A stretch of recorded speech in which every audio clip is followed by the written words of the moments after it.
My sister raised my rent from $2,350 to $8,100. Then stood in my kitchen smiling while our parents called it fair. How does someone you grew up with decide you're worth pricing out of your own home? My name is Courtney Blake. I'm 34 years old, and until that morning, I thought I understood what family meant. I manage a small, aging walk-up building in Baltimore, the same one my grandmother poured her entire life into. I live on the second floor in a cramped apartment with chipped paint near the windows and a radiator that sings through the winter like it's clearing its throat before every sunrise. The stairs creak. The plumbing hums. The walls are thin enough that I know when Mrs. Alvarez downstairs is frying onions or when the Kim family's little girl is practicing spelling words. It's not glamorous, but it's home, not just for me, for everyone here. That morning started quietly, the kind of ordinary that feels safe. I was standing at my kitchen counter, barefoot on cool tile, staring at the steam rising from my coffee. Outside, delivery trucks groaned down the narrow street.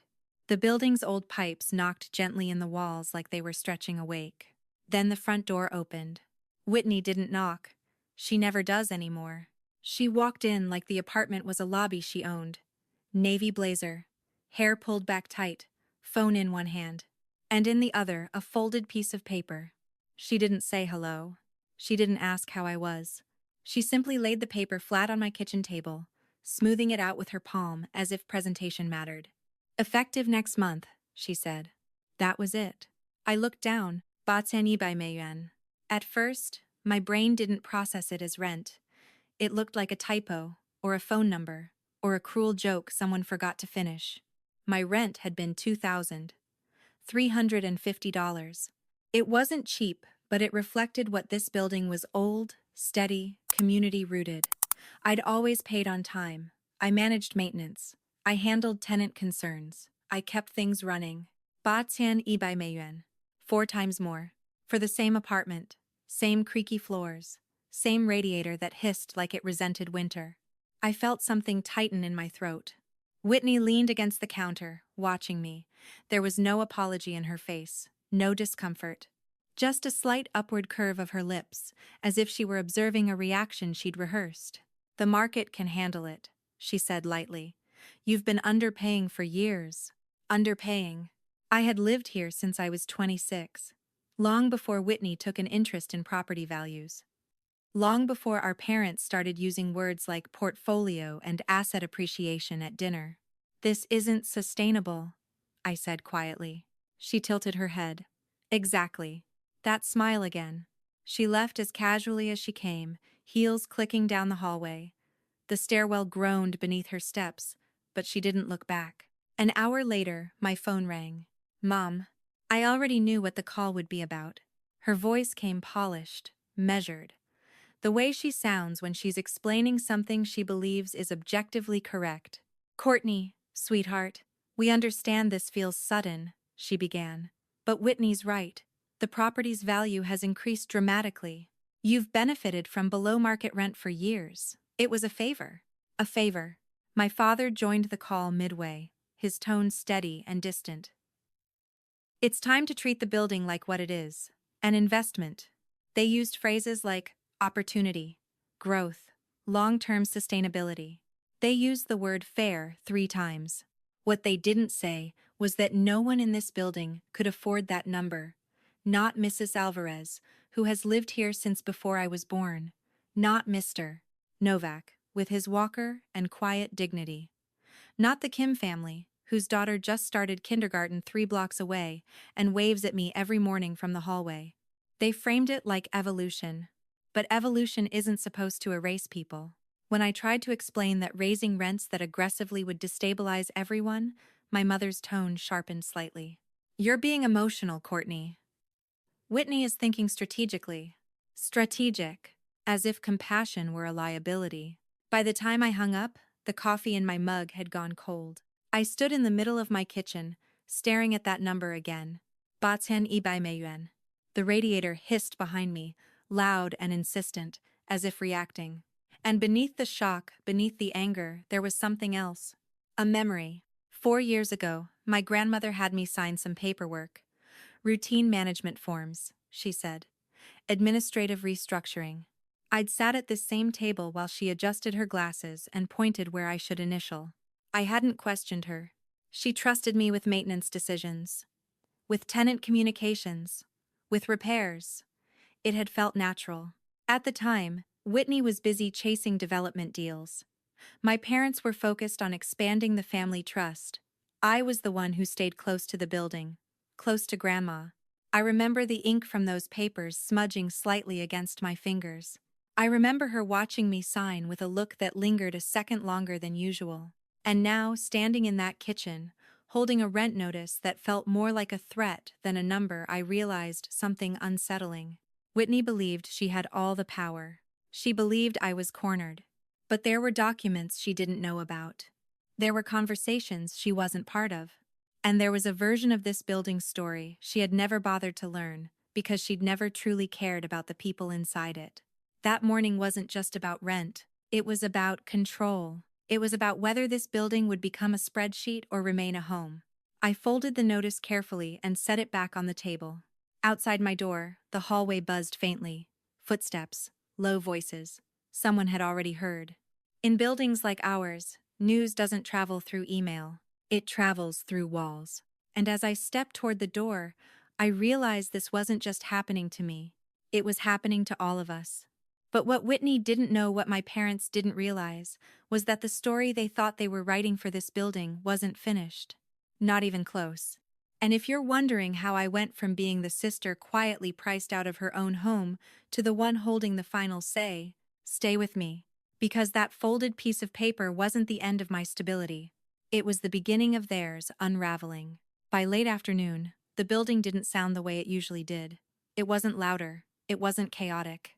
It was quieter, but in a way that felt strained, like the air itself was bracing for something. In older buildings, you learn to read the mood through sound.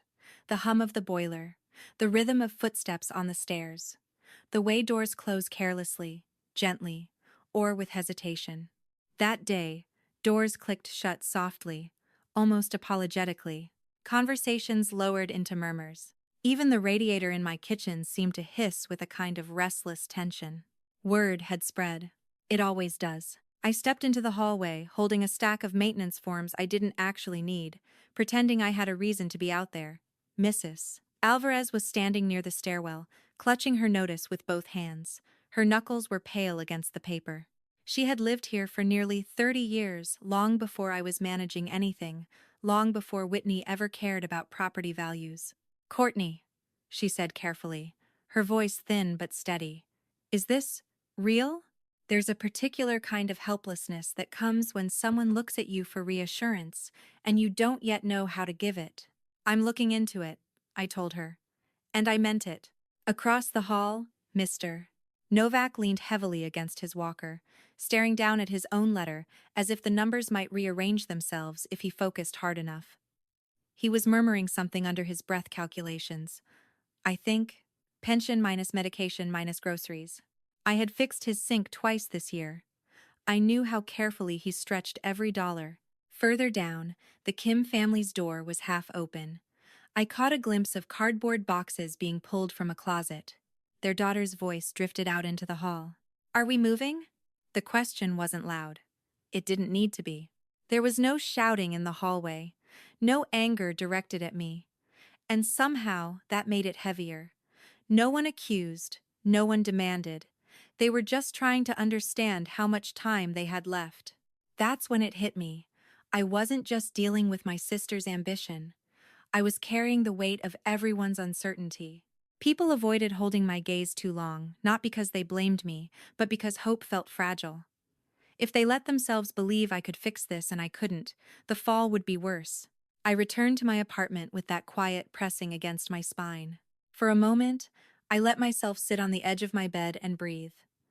I thought about calling Whitney back and demanding she reconsider. I thought about confronting my parents again, but I already knew how those conversations would go. Whitney would frame it as necessary growth. My parents would call it responsible restructuring. They had already decided who was being practical and who was being emotional. That evening, Just as the sky outside shifted into a muted gray-blue, there was a knock on my door. Not hurried, not timid, intentional. When I opened it, Marian Flores stood there, her scarf wrapped neatly around her shoulders despite the mild weather. Marian had known my grandmother better than most of our relatives ever had. She had lived in the building for decades and seen every version of our family dynamic from a front row seat. She didn't offer sympathy. She didn't waste time asking how I was holding up.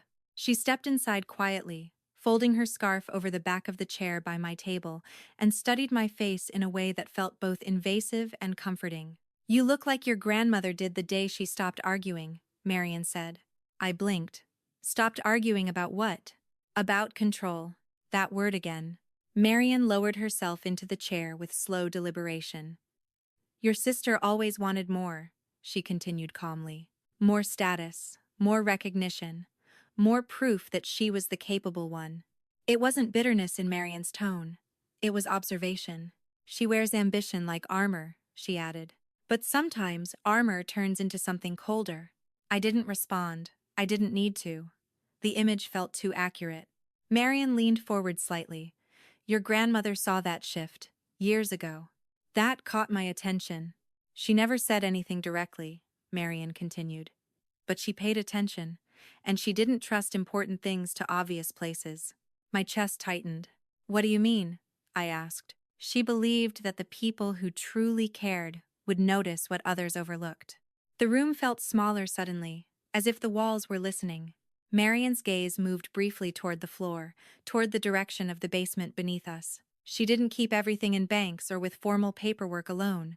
Sometimes she hid what mattered most, where only someone who understood her habits would think to look. I felt a subtle shift inside me. Not hope yet, not certainty, but direction. "Are you saying she left something?" I asked. Marian didn't answer directly. Instead, she studied me for another long second. "She anticipated conflict," she said.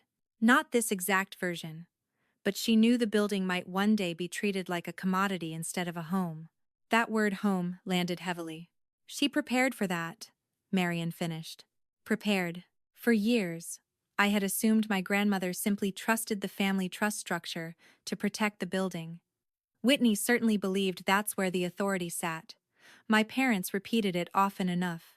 But my grandmother was never careless. She was deliberate, structured, strategic in ways that didn't announce themselves loudly. Marian stood to leave, smoothing her skirt as she did. "I'm not offering comfort," she said gently. "I'm offering memory. She believed in you, not because you're soft, but because you pay attention." After she left, the apartment felt different. Not lighter, but sharper, focused. I walked to the window overlooking the street. The city noise hummed steadily below.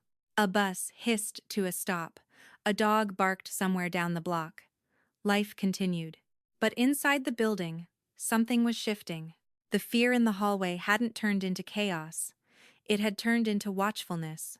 And beneath my own fear, something steadier was forming. For years, I had accepted my role as the practical one, the maintenance handler, the quiet manager who made sure pipes didn't burst and tenants felt heard. Whitney was the visionary, the strategist, the one our parents pointed to when they talked about success. But if my grandmother had truly anticipated a moment like this, then perhaps she hadn't seen me as passive. Perhaps she had seen something I hadn't fully recognized in myself. I thought back to afternoons spent with her in the basement sorting old decorations, labeling boxes, reorganizing tools. She used to say the basement was the heart of the building, messy, overlooked, but essential. "Everything important runs underneath," she would tell me. That memory didn't feel accidental anymore. I looked down at my hands, remembering faint traces of ink from documents I signed years ago without much thought. Papers, she insisted, were routine. What if they weren't? The hallway outside had gone quiet again. But it wasn't the quiet of surrender. It was the quiet before decision. I picked up the ring of old keys my grandmother had given me. Long ago keys I had never questioned because I had never needed to. Until now. If Whitney believed she had already won, she had underestimated one crucial thing. This building wasn't just numbers to me. It was memory, responsibility, continuity. And if my grandmother truly prepared for this, then somewhere beneath the surface, beneath the noise of ambition and the weight of intimidation, there was a truth waiting to be uncovered. That night, I didn't sleep much. But for the first time since that rent notice hit my kitchen table, I wasn't just afraid, I was searching. The next morning, I didn't wait for doubt to settle in. I moved before fear had time to talk me out of it. The ring of old brass keys my grandmother had given me years ago felt heavier than I remembered. They had always lived in the back of a drawer, wrapped in a small cloth pouch she once told me never to lose. At the time, I thought they were sentimental keepsakes from a generation that didn't throw anything away. Now, they felt like instructions. The basement door stuck the way it always had in humid weather. I leaned my shoulder into it, and after a reluctant groan, it gave way. The air inside was cool and dry, carrying the faint scent of old paint, cardboard, and something metallic from the boiler that vibrated steadily along the far wall. Nothing about the space looked unusual. Stacked boxes from former tenants lined the shelves. Tangled cords hung from hooks. Holiday decorations were shoved into clear plastic bins. It was messy in a way that only long-term ownership creates the kind of clutter that forms when a place has history. But this time, I wasn't looking at it as storage. I was looking at it as a map. My grandmother used to say the basement was the heart of the building. Everything important runs underneath, she'd tell me, tapping the floor with her knuckles. I used to think she meant pipes and wiring. Now I wasn't so sure. I walked slowly along the shelves, trailing my fingers over dusty surfaces. I tried to think the way she did, practical, observant, always 3 steps ahead of a problem before anyone else saw it forming. She never trusted obvious hiding spots. She distrusted anything that relied too heavily on banks or formal structures. Paper trails are only safe when they're layered, she once said while sorting through a stack of receipts. Layered. My eyes drifted toward her old sewing cabinet in the corner. It was squat and stubborn, with drawers that never closed properly. She refused to replace it even when the tracks began sticking. Said it had character. I crouched down and tugged at it. It resisted at first, then slid aside with a dry scrape against the concrete floor. That's when I saw it. A hairline crack in one of the floor panels beneath where the cabinet had been resting. Too straight, too intentional to beware. My pulse picked up, but not wildly. It was steady, like something aligning rather than unraveling. I knelt down and pressed my fingers against the edge of the panel. It lifted more easily than I expected, revealing a shallow compartment carved neatly into the foundation. Inside sat a small, weatherproof box, compact enough to overlook, heavy enough to matter. For a second, I just stared at it. This wasn't coincidence. This wasn't paranoia searching for comfort. This was deliberate. I lifted the box out and set it on the concrete floor. My hands didn't shake.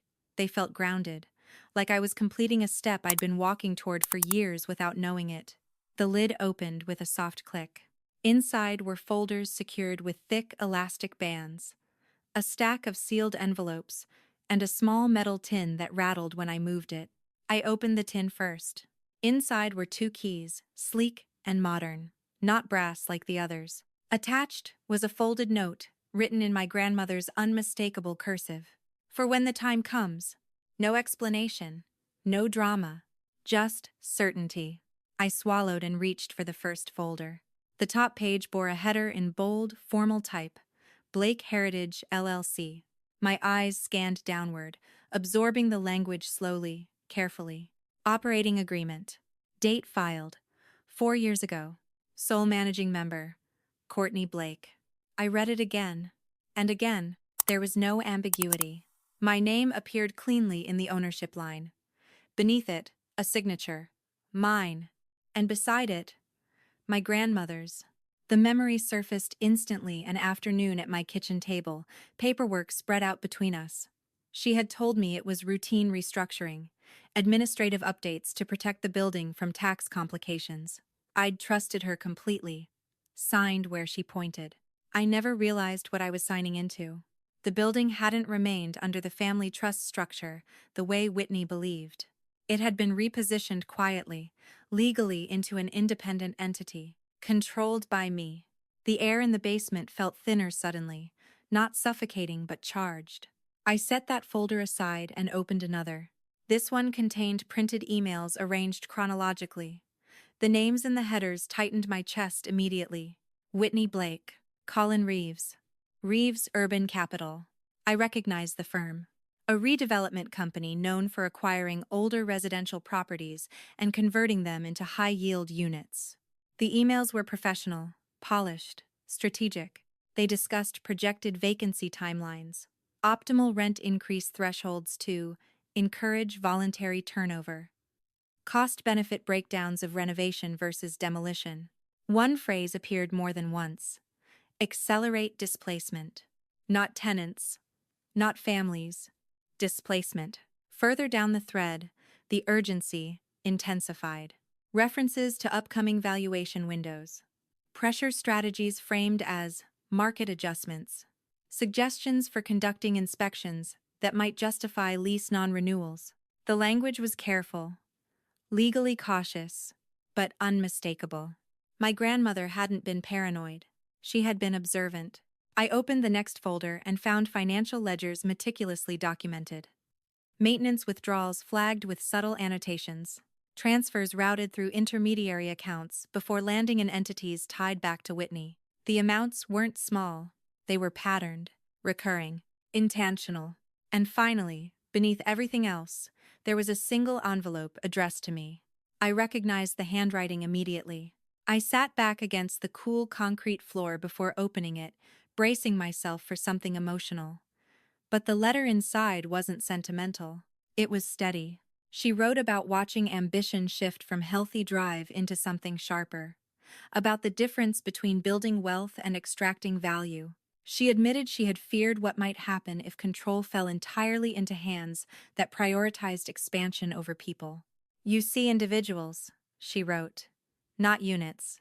She explained that she had structured the building's ownership to protect it from sudden decisions driven by ego or outside pressure. That she trusted me, not because I was soft, but because I paid attention. The words didn't make me feel powerful. They made me feel responsible. I closed the letter slowly and let the weight of it settle. Upstairs, the building creaked faintly, someone walking across the hallway. A door closing, ordinary sounds. But nothing about this felt ordinary anymore. Whitney believed she held authority because the family trust had always been cited as the controlling structure. My parents believed in that version of reality too. They didn't know the architecture had changed years ago. Legally, structurally, decisively. The rent increase wasn't enforceable without my consent. The inspections she threatened to conduct? Meaningless, without operational authority. And the financial discrepancies documented here, those were something else entirely. I repacked the documents carefully, stacking them in precise order. This wasn't ammunition for revenge. It was documentation for protection. Before replacing the floor panel, I paused and looked around the basement one more time. The pipes vibrated gently, the boiler hummed, the clutter remained undisturbed. Everything important runs underneath. My grandmother hadn't fought Whitney directly. She hadn't confronted her. She had layered protection quietly and waited for me to discover it when I was ready. When the time comes, I slid the box into my bag instead of returning it to its compartment. The floorboard clicked back into place smoothly, hiding the space once more. As I climbed the stairs, the building felt different beneath my feet. Not fragile, anchored. By the time I reached my apartment door, the fear that had settled in my chest the day before had transformed into something steadier.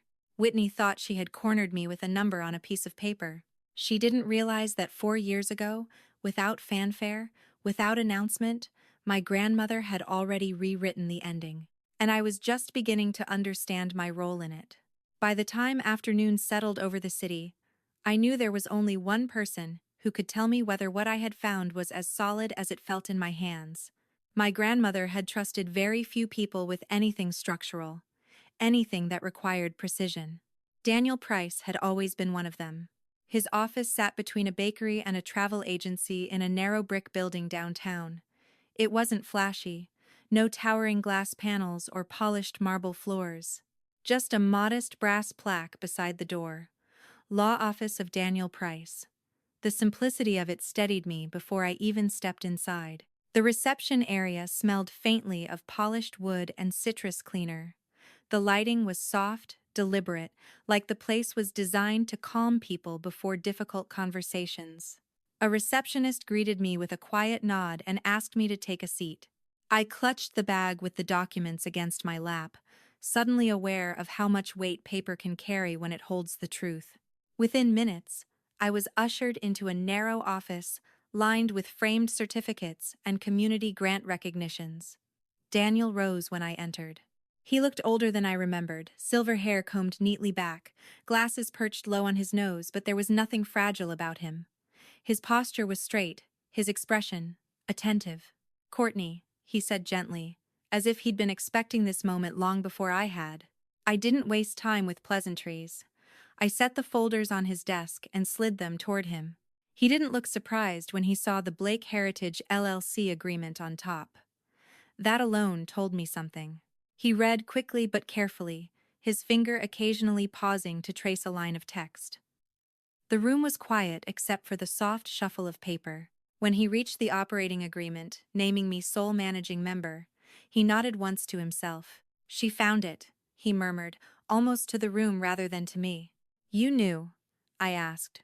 Daniel folded his hands for a moment before answering. "Your grandmother believed in preparation. She instructed me to ensure the structure was airtight, but she also insisted that the timing of discovery had to be yours." A strange mix of gratitude and frustration washed over me. She had trusted me, but she had also let me walk into Whitney's escalation without warning. Daniel must have sensed the shift in my expression because he added gently, "She didn't want to create a conflict before it became necessary. She believed in allowing character to reveal itself." That sounded exactly like her. He continued reviewing the documents. When he reached the printed emails between Whitney and Reeves Urban Capital, his jaw tightened slightly, not in outrage, but in recognition. "This explains the urgency," he said quietly. "And the rent increase?" I asked. He adjusted his glasses and met my eyes. "Without your authorization as managing member, any unilateral increase lacks enforceable authority under the current structure." The words settled into me slowly. Whitney had acted as if the building were fully under the old family trust. But the trust no longer governed operational control. The LLC did, and I was the sole managing member. "She doesn't know?" I asked. "Your grandmother structured it carefully to avoid triggering suspicion," Daniel replied. "Public-facing documentation maintained the appearance of continuity, but internally, authority transferred the day you signed. 4 years ago. All this time, I had assumed I was simply helping with administrative tasks. In reality, I had been handed the building's backbone." Daniel turned to the financial ledgers next. His expression shifted from calm recognition to measured concern. "These withdrawals," he said, tapping a highlighted column, "were routed through intermediary accounts." I nodded. "Shell entities? Likely. We'll confirm." He flipped another page. "Maintenance allocations marked as disbursed but not matched to vendor invoices." The pattern was clear when laid out in front of someone trained to see it. "This isn't a minor discrepancy," he continued. "If substantiated, it indicates misappropriation of operational funds." The word landed heavily. Misappropriation.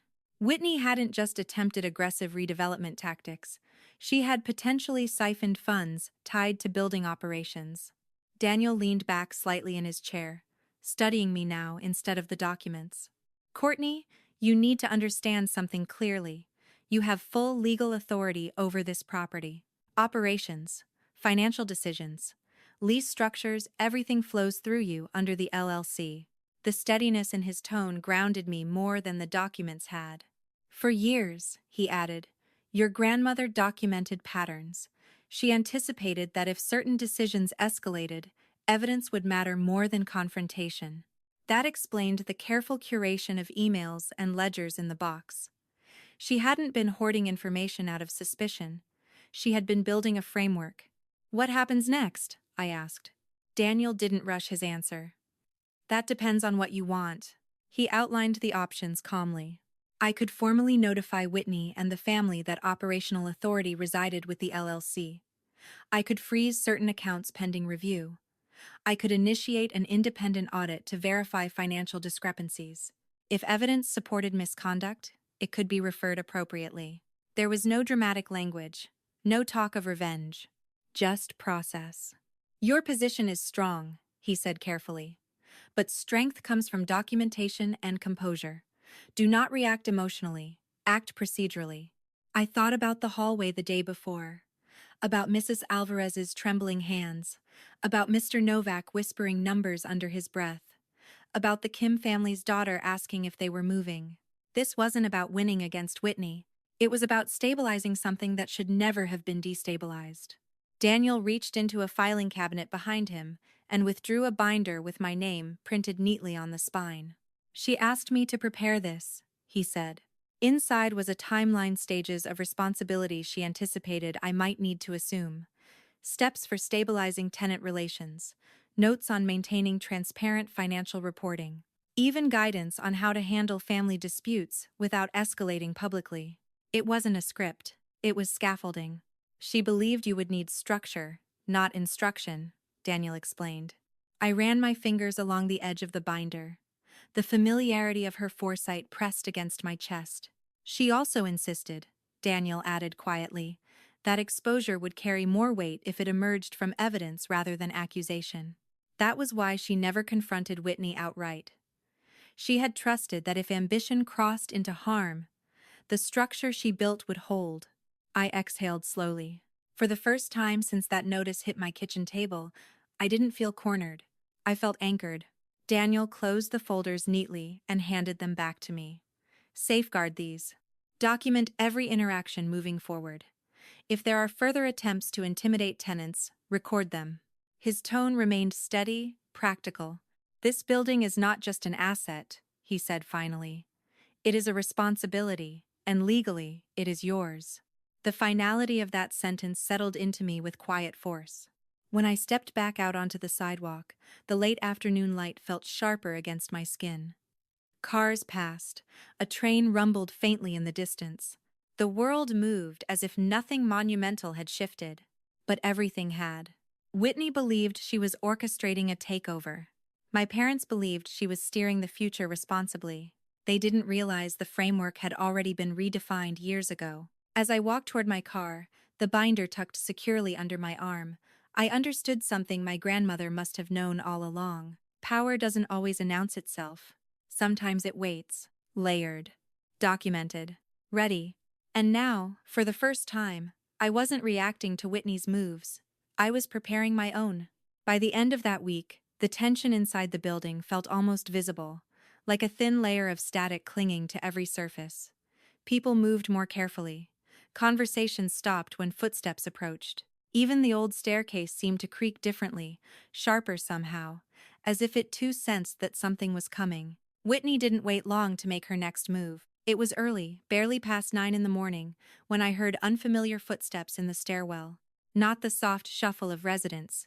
These were deliberate, firm, accompanied by the hollow thud of something hard striking the railing. Clipboards. I stepped into the hallway just as Whitney appeared at the top of the stairs, leading 3 men in stiff suits. Their shoes were too polished for this building. Their expressions carried the detached neutrality of professionals hired to assess, not to care. Whitney wore confidence like a tailored coat, navy blazer, structured posture, chin lifted slightly, as if she were presenting the building rather than walking through it. She didn't acknowledge me. Instead, she gestured toward the lower units. "We'll begin on this floor," she said crisply. One of the men flipped through a printed checklist. Another adjusted his glasses and scanned the ceiling as though expecting cracks to reveal themselves under pressure. It was a performance. And that's when I understood her strategy. If she couldn't rely on the rent increase alone to force turnover, she would manufacture grounds for non-compliance. Inspection notices, maintenance citations, technical violations that could justify lease terminations. Except there was one problem. She didn't have the authority she believed she did. But the residents didn't know that yet. Doors began to open slowly along the hallway. Mrs. Alvarez stepped out first, her notice folded tightly in her hand like armor. Mr. Novak followed, leaning on his walker but standing straighter than usual. The Kim family stood together at their threshold, their daughter peeking out from behind her mother's leg. No one shouted. No one accused. But phones were visible now, cameras lifted quietly. The night before, we had met in the community room. I had invited Jasmine Lee, a housing counselor from a local nonprofit Marion contacted. Jasmine spoke with calm precision about tenant protections, documentation rights, and the importance of transparency. She didn't encourage confrontation. She encouraged clarity. Record everything, she had said. Ask for written authorization. Remain composed. Now, that preparation showed. Whitney signaled for the first inspector to enter Mrs. Alvarez's apartment. Mrs. Alvarez nodded stiffly and stepped aside. Jasmine stood beside her, phone held discreetly at chest level. The men moved methodically. They checked under sinks, tapped along baseboards, examined electrical panels. One scribbled notes, while another took photos of perfectly intact walls. Whitney hovered near the doorway, scanning for anything she could magnify into significance. But there was nothing. The apartment was clean, maintained. Every repair request had been handled promptly over the years, because I had handled them. After 10 minutes, the men stepped back into the hallway with neutral expressions. No violations, no urgent concerns. Whitney's jaw tightened almost imperceptibly. Next unit, she said. The same scene repeated in the Kim family's apartment. Orderly kitchen, safe wiring, no leaks. Their daughter clutched a stuffed animal, while the inspectors peered into closets as though expecting structural collapse. Again, nothing. The inspectors' movements grew less confident with each door.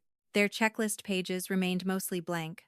One of them glanced at Whitney more than once, as if seeking direction she couldn't legitimately provide. Mr. Novak's unit was last on the floor. He insisted on standing through the inspection, despite the strain on his legs. The men examined his bathroom fixtures, his heater, his smoke detector. Still nothing. When they returned to the hallway, the atmosphere had shifted. It wasn't fear anymore. It was steadiness. Residents stood with folded arms, not hostile, just present. Watching, documenting. Whitney's performance was unraveling quietly, and she felt it. "This is preliminary," she said sharply, her composure thinning. "We will be conducting a full structural evaluation. There are long-term safety considerations at play." Her words sounded official, but they lacked foundation. One of the inspectors cleared his throat softly. "Ma'am, based on current observation, there are no immediate compliance issues." It wasn't defiance, it was fact. Whitney dismissed him with a tight smile and turned toward me for the first time that morning. "This isn't over," she said under her breath. "I know," I replied evenly, because it wasn't. As the inspection team filed down the stairs, the building exhaled. Not in celebration, just in relief. Mrs. Alvarez squeezed my hand briefly before retreating into her apartment. The Kim family closed their door more gently than usual. Mr. Novak gave a small nod, the kind that communicates gratitude without dramatics. But beneath the relief was something new: unity. The building had faced intimidation and remained intact. That mattered. Inside my apartment, I set Daniel's binder on my desk and reviewed the notes I had made the night before. According to the LLC structure, Whitney's inspection initiative held no binding authority without my consent. Her attempt had relied entirely on perception. She was counting on fear to do what legality couldn't. But fear had encountered preparation. Later that afternoon, I received a message from Whitney. "Family meeting tomorrow. Uncle Steve's office. Mandatory." The word mandatory almost made me smile. She still believed control came from declaration. I sat at my kitchen table, the same place where the $8,100 notice had landed days earlier. I unfolded the rent increase letter and placed it beside the LLC agreement copy I had made. 2 pieces of paper. One built on assumption. One built on structure. Outside, the hallway returned to its familiar rhythm. Someone laughed softly near the stairwell. A door shut with the usual gentle click. The boiler hummed steadily below. The building wasn't fragile. It was resilient. And Whitney had just learned something important, though she might not realize it yet. Intimidation only works when people feel alone. She had expected residents to scatter quietly, to accept displacement as inevitable. Instead, they stood together, phones raised, documentation steady, grounded in their right to clarity. As evening settled, I walked down to the lobby and paused near the mailboxes. The brass nameplates reflected the warm light faintly. Each one represented a life routine, memory, stability. This wasn't about profit margins. It was about continuity. Whitney's inspection had revealed nothing about the building's structural integrity, but it had revealed everything about her strategy. She was escalating, and tomorrow's meeting wouldn't be about safety or sustainability. It would be about authority. The difference now was that I wasn't walking into that room uncertain. I was walking in prepared. And for the first time since this began, the tension in my chest wasn't fear. It was focus. The morning of the meeting arrived with a heaviness that felt almost deliberate, like the sky itself was pressing lower over the city. Clouds stretched in a flat gray sheet above Baltimore, muting the sunlight and making everything look slightly subdued. It felt appropriate. Confrontations rarely arrive with brightness. Uncle Steve's office sat in a business district lined with narrow brick buildings and discreet law practices, places where signatures carried more weight than raised voices. I parked across the street and sat in the car for a moment, my hands resting on the steering wheel, Daniel's binder secured on the passenger seat beside me. I wasn't shaking, but I was aware of the significance of what was about to unfold. Inside, the office lighting cast a soft yellow glow over the waiting area. The air smelled faintly of paper and polished wood. Whitney was already there, seated upright in a navy blazer that looked chosen for authority. Her posture was immaculate, her expression composed in that way she had mastered somewhere between confident and untouchable. My parents stood near the window, speaking in low voices. They stopped when I walked in. There was something expectant in their eyes. Impatience, maybe, or certainty that this would be resolved quickly once I understood. Whitney didn't smile this time. She simply observed me the way someone observes a minor obstacle. Uncle Steve emerged from his office with rigid politeness and directed us into the conference room. A long oak table dominated the center, water glasses placed neatly at each seat. Folders were arranged in front of us, as though the outcome had already been printed and packaged. I chose the chair directly across from Whitney. I set Daniel's binder on the table without opening it. The meeting began with structure. Uncle Steve cleared his throat and spoke about long-term asset optimization.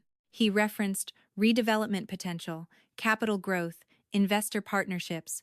The language was polished, professional, familiar. Whitney took over seamlessly, sliding a glossy packet across the table toward me. Charts, projections, timelines, estimated returns. "The building is underperforming," she said crisply. "The neighborhood's value has increased significantly. We have a window to reposition." Reposition? My parents nodded along. My mother folded her hands and spoke gently but firmly. "Courtney, this is about sustainability. You can't expect the property to remain stagnant." My father added, "Family unity depends on collaboration." That word unity felt strangely hollow in the room. I listened without interrupting. I let Whitney present her numbers. I let the silence grow thick after she finished. They were waiting for resistance, for emotion, for an argument they could label as sentimental.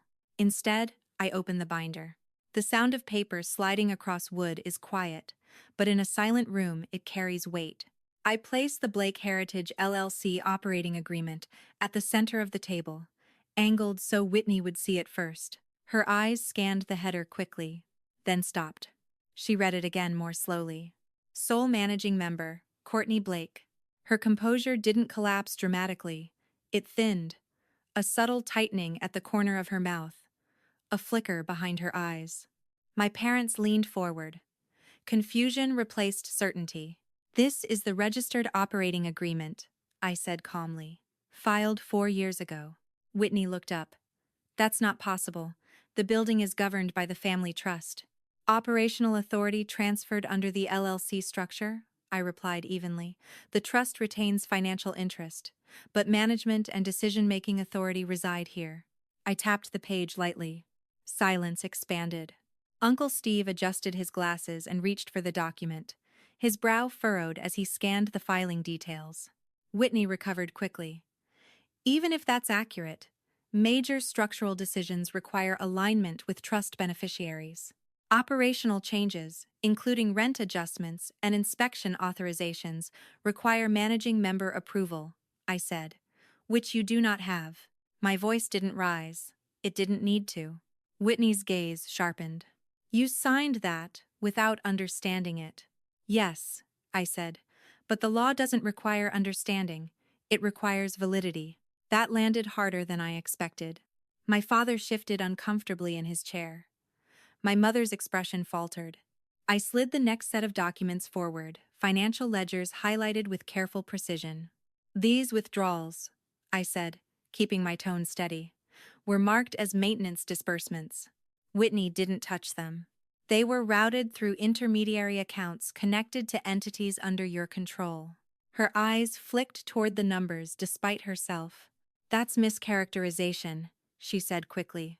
Consulting allocations. Consulting requires documented vendor agreements and invoicing, I replied. These transfers lack supporting documentation. Uncle Steve's face had grown noticeably more serious now. He turned a page, then another. My mother looked between us, uncertainty spreading across her features. I placed the printed email threads on top of the ledgers. Whitney and Colin Reeves. Reeves Urban Capital. Projected vacancy acceleration. Strategic rent thresholds. Timeline coordination. The words were polite, but the intent was clear. This was preliminary discussion, Whitney insisted. Exploratory. Exploratory doesn't justify unilateral rent quadrupling, I said quietly. The room felt smaller, the air heavier. For a moment, Whitney tried to regain control through confidence. She straightened her shoulders. You're overreacting. This is how development works. No, I said gently. This is how displacement works. My parents looked stunned now, not because of drama, but because of documentation. Paper leaves less room for reinterpretation. And then there was a knock at the door. Uncle Steve glanced up, confused. He hadn't scheduled anyone else. The door opened, and Daniel Price stepped inside with the same calm composure he carried in his office. Behind him stood a representative from the city attorney's office, professional, measured. The shift in the room was immediate. Daniel nodded politely. I apologize for the interruption, but given the financial discrepancies under review, it seemed prudent to ensure all parties are aware of the documentation. The city representative introduced himself and explained that certain irregularities tied to property management funds required clarification. His tone was neutral, not accusatory, but unmistakably official. Whitney's confidence cracked for the first time. This is unnecessary, she said sharply. This is a family matter. It involves regulated financial activity, the representative replied calmly. My father sat back in his chair slowly, as if recalibrating everything he believed about the situation. Whitney's eyes darted from me to Daniel to the folder in front of her. She searched for leverage, for narrative control. But narrative control dissolves in the presence of evidence. I didn't feel triumph. I felt clarity. For years, Whitney had operated from the assumption that authority flowed through perception, that if she acted decisively enough, others would follow. But authority built on assumption collapses when structure surfaces. The representative requested copies of specific documentation. Daniel handed them over without hesitation. The meeting no longer belonged to Whitney. It belonged to process. And process doesn't smirk. As the conversation shifted into procedural language review timelines, documentation, submission, compliance protocols, I watched my sister carefully. She wasn't angry. She was unsettled. Because for the first time, she wasn't the one controlling the pace. When the meeting finally adjourned, no one spoke immediately. The oak table felt larger somehow, less like a stage and more like a ledger. Whitney gathered her papers with stiff, controlled movements. My parents avoided my eyes. I closed the binder gently. Outside, the sky remained overcast, but the weight pressing on my chest had lifted. Whitney thought she had orchestrated a confrontation where I would fold. Instead, she had triggered a reckoning she didn't anticipate. And as I walked toward the door, I understood something my grandmother must have known years ago. The strongest moves aren't loud, they're layered. And when they unfold, they don't explode. They settle, irrevocably. Weeks passed before everything converged in a courtroom downtown, but those weeks didn't feel long. They felt suspended, like time was holding its breath. The building had settled into a cautious rhythm, again residents going to work, children leaving for school, the boiler humming faithfully in the basement. But beneath that steadiness ran a quiet awareness that something larger was unfolding beyond our walls. When the hearing date arrived, the sky was pale and almost colorless, as if the city had chosen neutrality. The courthouse itself was imposing without being dramatic. Tall windows, worn stone steps, metal detectors at the entrance. I had walked past it countless times in my life, without imagining I would ever sit inside because of my own sister. The courtroom was colder than I expected. Not physically, though the air carried that sterile chill common to public buildings. It was the emotional temperature that felt stark. Rows of wooden benches, a raised bench for the judge, the muted rustle of paperwork, every sound amplified by restraint. I took a seat behind the rail, Daniel beside me. The binder that had once felt impossibly heavy now rested quietly in my lap. I no longer needed to reread its contents. Every document had imprinted itself in my memory. Whitney sat at the defense table across the room. For the first time since this began, she didn't look like she was performing confidence. Her posture was straight but rigid, her expression controlled but thinner.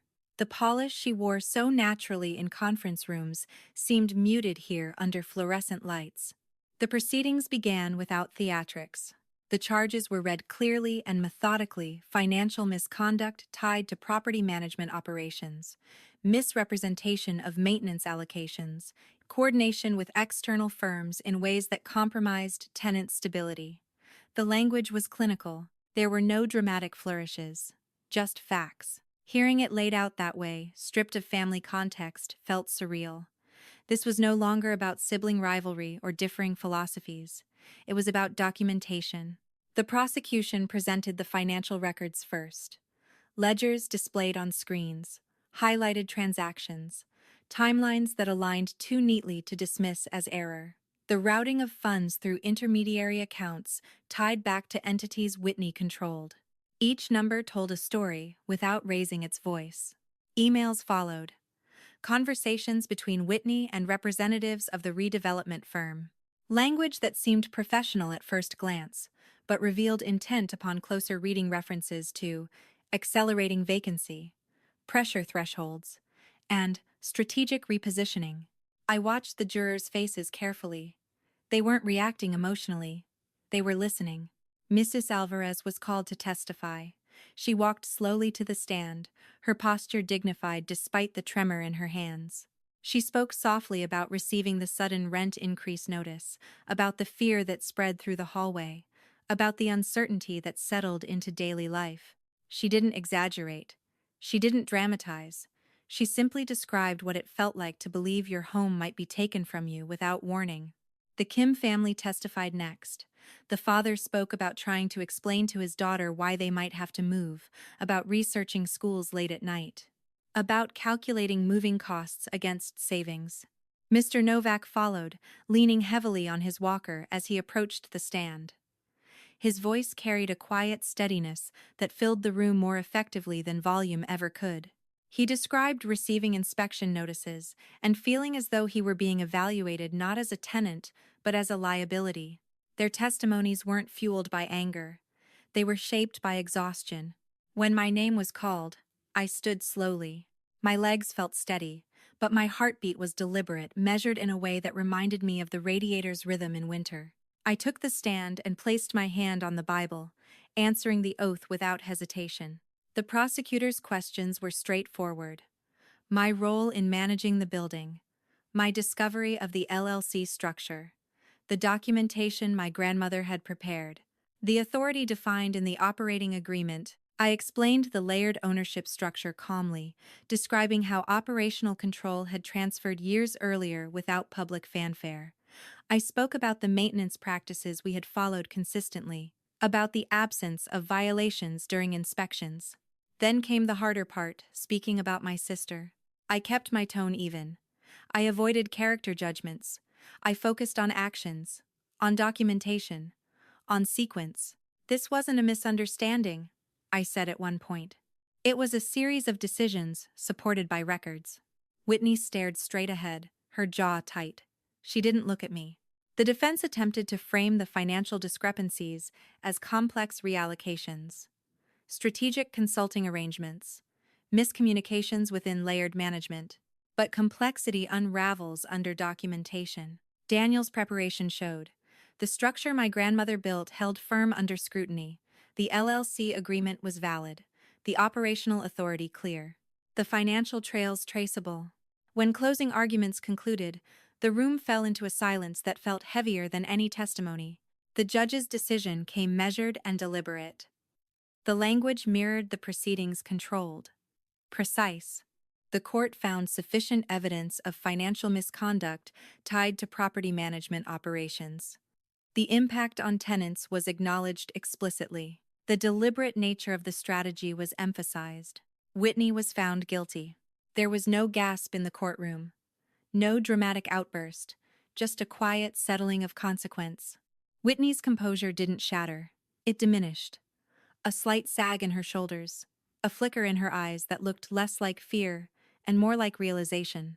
The sentence reflected the severity of the finding's accountability within the bounds of the law. It wasn't theatrical, it was procedural. As the courtroom began to empty, I remained seated for a moment. The wood beneath my hands felt solid, real. This wasn't victory. It was resolution. Outside, the city noise resumed its steady rhythm, cars passing, distant horns, footsteps echoing along the sidewalk. Life didn't pause for courtroom decisions. My parents approached me hesitantly near the courthouse steps. Their expressions were complicated, shock, regret, disbelief, all woven together. "We didn't know," my mother said quietly. I believed her. In some ways, they hadn't wanted to know. My father cleared his throat. "If you want to talk." "I don't," I replied gently. It wasn't anger that guided the response. It was clarity. They had chosen alignment over inquiry when it mattered most. I walked away before the silence could become negotiation. When I returned to the building later that afternoon, the late sunlight reflected off the windows in a way that felt almost symbolic. Each pane held a fragment of the sky, steady and intact. Residents didn't celebrate loudly. There was no gathering in the hallway. But doors opened more easily. Smiles lingered longer. The tension that once clung to the air had dissolved into something quieter security. Mrs. Alvarez pressed a small container of food into my hands that evening. The Kim family's daughter waved enthusiastically from the stairs. "Mr." Novak nodded once, the same dignified nod he had given after the failed inspections. The building sounded the same as it always had. But it felt different. Not because Whitney had been punished, but because the structure my grandmother built had done exactly what it was designed to do: protect. As night settled in, I stood by my kitchen window and looked out over the street. The radiator hummed softly behind me. The floor creaked faintly under my weight. For weeks, I had carried the tension of confrontation, the weight of documentation, the fear of uncertainty. Now, there was something else. Stillness. Not the stillness of emptiness. The stillness of something restored. And in that quiet, I understood something with clarity I hadn't possessed before. Justice doesn't roar. It settles. And when it does, it leaves behind space not for revenge but for rebuilding. In the weeks after the courtroom emptied and the headlines, small, local, easily overlooked, faded from public attention, the building returned to something that almost felt like breathing again. Not celebration, not triumph, just steadiness. The first morning I walked down the stairs after the verdict, I noticed how normal everything sounded. The familiar creak on the third step, the faint whistle of the radiator pipes adjusting to the cold, the smell of coffee drifting from Mrs. Alvarez's kitchen. For so long, Every sound had carried tension, like the building itself was bracing for impact. Now the air felt lighter, though nothing physical had changed. I had met with Daniel and formalized the operational safeguards immediately. Accounts were restructured, oversight procedures were reinforced. Transparent reporting systems were implemented so that every maintenance dollar could be traced clearly and cleanly. If my grandmother believed in layers, I was determined to honor that philosophy, not with secrecy, but with clarity. Whitney's absence was noticeable, though no one spoke her name in the hallways. It wasn't bitterness, it was distance, the kind that forms when trust fractures beyond easy repair. My parents reached out once more, suggesting dinner, suggesting conversation. I declined gently, not because I hated them, but because I understood something now that I hadn't before. Reconciliation, without accountability, is just another version of denial. Instead, my focus remained here. Jasmine and I worked together to stabilize the rent structure formally. We drafted long-term agreements that ensured predictability for residents. We created a transparent maintenance schedule posted in the lobby so no one ever had to wonder whether repairs were being delayed or redirected. I opened quarterly community meetings, not dramatic forums, just honest updates. Trust rebuilds slowly, but it rebuilds. One evening, I stayed late in the lobby reviewing contractor bids for roof repairs that genuinely needed attention. Mr. Novak shuffled in with his walker and sat beside me without saying much. After a moment, he nodded toward the paperwork. "You're fixing it properly," he said. "I'm trying," I replied. He studied the ceiling for a second before adding, "Your grandmother would approve." That landed deeper than he probably realized. Upstairs, the Kim family's daughter resumed practicing spelling words in the hallway. The sound had been absent for weeks while her parents debated backup plans and school transfers. Hearing her voice echo lightly against the stairwell walls felt like confirmation that stability had returned. Mrs. Alvarez began leaving her door open in the evenings again, warm air and laughter drifting into the corridor. That small gesture said more than any formal thank you could. The building wasn't perfect. It never had been. The paint still chipped near the windows, the pipes still knocked at unpredictable hours, but perfection had never been the point. Continuity was. One night, I walked down to the basement again, not because I needed to retrieve anything, but because I wanted to stand in the space where everything shifted. The boiler hummed steadily, vibrations running through the pipes like a heartbeat. The shelves were still cluttered, the sewing cabinet still stubborn. I knelt briefly where the floorboard hid the compartment, even though the box was no longer there. I ran my hand along the seam and thought about my grandmother's foresight. She hadn't prepared for revenge. She had prepared for protection. There's a difference. Whitney had believed power came from expansion, from scale, from acquisition. But my grandmother understood that power also comes from preservation, from knowing when to hold the line instead of crossing it. As winter deepened, the building felt warmer in a way that had nothing to do with insulation. Residents lingered in the hallway longer. Conversations extended past door frames. The fear that once moved silently between apartments had dissolved into something more familiar: community. I found myself thinking often about the word fair. It had echoed through that first phone call from my parents. Fair, they had said, as if the market alone defined morality. But fairness without context is just arithmetic. Fairness, I've learned, is measured by impact. Was it fair to maximize profit at the cost of uprooting lives? Was it fair to call strategic pressure necessary growth? Was it fair to dismiss fear as overreaction? The answers felt simpler now. One late evening, after reviewing financial statements and locking the office cabinet, I stood at the building's front entrance and looked out at the street. The city moved in its usual rhythm: cars passing, distant sirens, laughter from a nearby cafe. Life didn't pause for personal reckonings. But inside these walls, something fundamental had shifted. The building didn't belong to a portfolio. It belonged to people.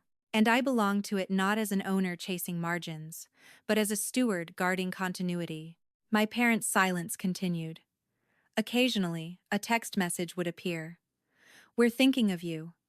I didn't respond right away, not out of cruelty, but because I was learning to protect my own peace the way I protected the building. Boundaries are also a form of maintenance. There were moments when I felt the weight of it all, the responsibility, the history, the expectations layered into every decision. But that weight felt chosen now, not imposed. One afternoon, as I was repainting a section of hallway, trim myself something I had always done when the budget allowed, I caught my reflection faintly in the window glass. I looked tired, but steadier than I had in months. The radiator hissed softly behind me, as if agreeing. Families aren't defined by blood alone.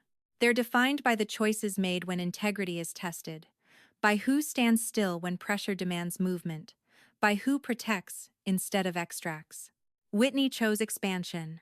I chose preservation. And in doing so, I realized something that took me 34 years to fully understand. Sometimes the strongest act of loyalty isn't following someone into ambition. It's refusing to follow them into harm. As night settled in again, and the lights flickered on one by one behind familiar windows, I felt something close to gratitude. Not for the conflict, not for the courtroom, but for the clarity that emerged from it. The building wasn't glamorous. It creaked, it hummed, it aged. But it stood, and so did I. If there's one thing this story proves, it's that power doesn't always look the way we expect it to. Sometimes it isn't loud, it isn't aggressive. It doesn't arrive with threats or grand speeches. Sometimes power is quiet documentation, careful preparation, the courage to stand still when others try to push you aside. This wasn't just a story about rent or legal structures. It was about what happens when ambition loses its humanity and what it takes to protect the people who trusted you. It was about learning that family is not defined by shared blood, but by shared responsibility. And sometimes, the strongest form of love is choosing integrity over approval.